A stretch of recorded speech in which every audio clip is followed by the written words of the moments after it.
सो hey guys, कैसे हो आप सभी लोग। Welcome back to my channel AG anime manga. तो गाइस, आज मैं एक्सप्लेन करने जा रहा हूँ बुक ऑफ एस्पर के एपिसोड नंबर 381 के पार्ट 2 को, जो कि काफी ज्यादा अमेजिंग होने वाला है। इसीलिए पहले ही वीडियो को लाइक, शेयर, कमेंट सब कुछ कर डालना। बाकी जिन लोगों ने भी अभी तक इसके पिछले एपिसोड को नहीं देखा है, तो मैंने उस एपिसोड की लिंक इस वीडियो के नीचे डिस्क्रिप्शन में दे दी है। आप लोग जाकर के पहले उस एपिसोड को देख लीजिए। और बाकी जिन लोगों ने ऑलरेडी देख रखा है, तो उनके लिए शुरू करते हैं हमारा आज का ये वाला एपिसोड। तो अब इस एपिसोड की स्टार्टिंग में सेकंड ब्रदर अपने फिफ्थ ब्रदर यानी कि यूनहाई को बुलाने का सारा ब्लेम अपने ऊपर लेने के बारे में कहता है। तो अभी ये सुन बाकी के ब्रदर्स भी उसका साथ देते हुए कहते हैं कि हम चारों ब्रदर्स हमेशा एक दूसरे के साथ रहे हैं, एक दूसरे के साथ ही मरेंगे जिएंगे, इसलिए ये काम हम सब एक साथ मिल करके करेंगे। इतना कह करके वो चारों यूनहाई यानी कि ल्यू क्लैन से मदद लेने के लिए वो जेट स्लिप भेज देते हैं। जबकि उस जेट स्लिप को जाता हुआ मार्शल डुगो भी देख लेते हैं और कहते हैं, अरे तुम मूर्ख बच्चों, तुम्हारे सामने अभी बहुत लंबा रास्ता है, इसलिए ये सबसे अच्छा रहेगा कि इस सब का कलंक मैं खुद अपने ऊपर ले लो।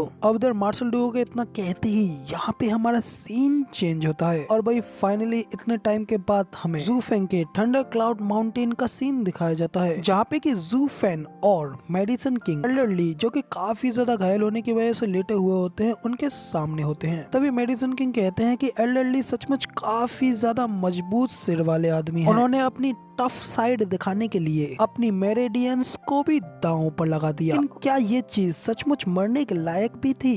तो अब इधर मेडिसन किंग की ये बात सुन जूफेन भी हंसते हुए कहता है कि आपको मार्शल का कट्टरपंथी जैसा दिमाग कहीं नहीं मिलता। क्या तुम भी सिर्फ मुझे हराने के लिए ही हमारी शर्त पर 100 पिल मीटिंग में अपना खून नहीं बहा रहे हो? इसलिए तुम भी एल्डर ली से बिल्कुल भी कम जिद्दी नहीं हो। तो अब इधर जूफेन की ये बात सुन करके मेडिसन किंग भी हंसते हुए कहते हैं कि हाँ बिल्कुल, एल्डर ली अपनी मार्शल आर्ट के लिए सबसे ज्यादा फैंटास्टिक है और मैं मेरी पिल के लिए सबसे ज्यादा फैंटास्टिक हूँ। दोनों ही अपने अपने इंटरेस्ट के लिए अपना सब कुछ दांव पर लगाने के लिए तैयार हैं। इसका मतलब तो एल्डरली और मैं, हम दोनों ही एक ही रास्ते पर हैं। तो ये सुन जूफेन भी हंसते हुए कहता है, सचमुच मुझे आप लोगों का कैरेक्टर, डेडिकेशन और अपने आप को संवारने की योग्यता बहुत ज्यादा पसंद है। तो तभी इधर मेडिसन किंग भी कहते हैं कि उस समय मैं एक बहुत बड़े डिजास्टर से बच गया और अब मैं एक 9th ग्रेड का एल्केमिस्ट हूँ। तो इसीलिए स्टीवर्ट जू, आपके इतनी ज्यादा केयर के लिए मैं आपको धन्यवाद करता हूँ। लेकिन इस समय एल्डरली ने अपनी मेरिडियंस को तोड़ करके अपने आप को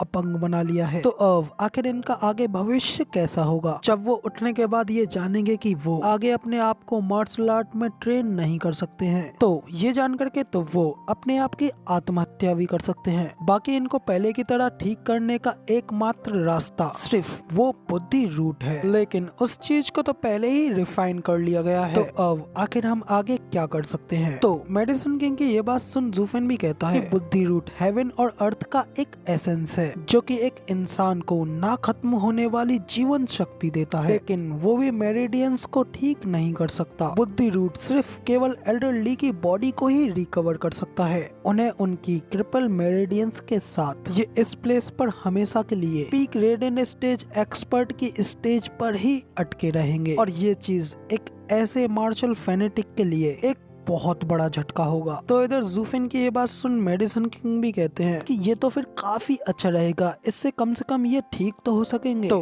अब इधर ये सुन जूफेन भी हंसते हुए कहता है कि आप गलत है एल्डरली। अगर ये बात उनकी ताकत वापस देने की ही होती तो मैं उन्हें एक युद्ध कठपुतली बना देता, जिसकी हड्डियां स्टील जैसी एकदम सख्त और अलौकिक शक्तियां वाली होती। लेकिन क्योंकि मैं उनकी मदद करूंगा, तो मैं केवल इन्हें बचाने तक ही नहीं रुकूंगा, बल्कि उन्हें एक नई ऊंचाइयों तक ले जाने के लिए भी मेक श्योर करूंगा, वरना तो ये एल्डर ली के लिए बुरा है और मेरे लिए भी बुरा है। तो अब इधर जूफेन की ये बात सुनने के बाद मेडिसन किंग भी थोड़े खुश होते हुए कहते हैं कि तो इसका मतलब ये है कि स्टीवर्ट जू के पास जरूर इसका कोई रास्ता है। तो जूफेन कहता है कि हाँ ऑफ कोर्स जरूर है, वरना तो अगर ऐसा नहीं होता तो मैं पहले ही उन लोगों की फाइट के बीच में जाकर के उनकी फाइट को रुकवा देता। जब चूंकि मेरे पास उन्हें बचाने का एक रास्ता था, तो मैंने उन्हें पूरी तरीके से जाने दिया और अपनी उस फाइट को कंप्लीट करने दिया। इतना कहकर के जूफेन अपने पास से एक पिल की बोतल को बाहर निकालता है और उस बोतल को वो मेडिसन किंग को दिखाते हुए कहता है, इसमें एक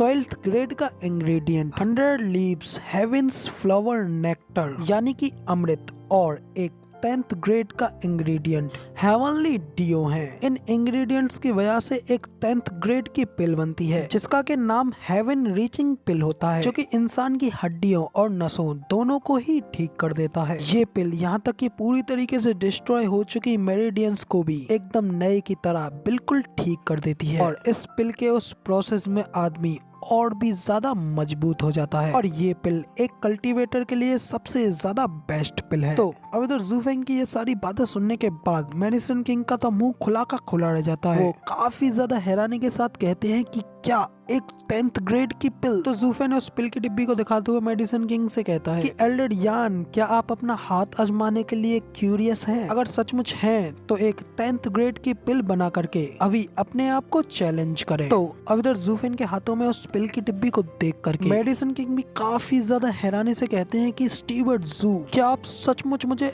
ऐसा करने दे रहे हैं? मगर लेकिन क्या हो अगर मैं इसमें फेल हो गया तो ये तो इतने ज्यादा रेयर मटेरियल्स बेकार में वेस्ट हो जाएंगे। ये सुन ज़ूफेंग अपनी स्टोरेज रिंग खोलते हुए कहता है कि डोंट वरी, आपको बिल्कुल भी चिंता करने की जरूरत नहीं है, मेरे पास इन सब चीजों का एक बड़ा खजाना है। कहकर ज़ूफेंग अपनी स्टोरेज रिंग में से काफी ज्यादा हाई ग्रेड के इंग्रेडिएंट्स को बाहर निकाल देता है, जिन्हें देख करके मेडिसिन किंग की आंखें भी चमक जाती है और उनका मुंह खुला का खुला रह जाता है। लेकिन इसी के साथ हमारा ये वाला एपिसोड 381 का पार्ट 2 यहीं पे खत्म हो जाता है और अब इसकी आगे की स्टोरी आप लोगों को अगले हफ्ते देखने को मिलेगी। फिलहाल वीडियो पसंद आई हो तो यार एक लाइक कर देना, साथ ही कमेंट करके जरूर बताना कि आपको हमारा ये वाला वीडियो का एक्सप्लेनेशन कैसा लगा और ऐसी ही अमेजिंग वीडियोस को देखने के लिए चैनल को सब्सक्राइब जरूर से कर देना। शुक्रिया।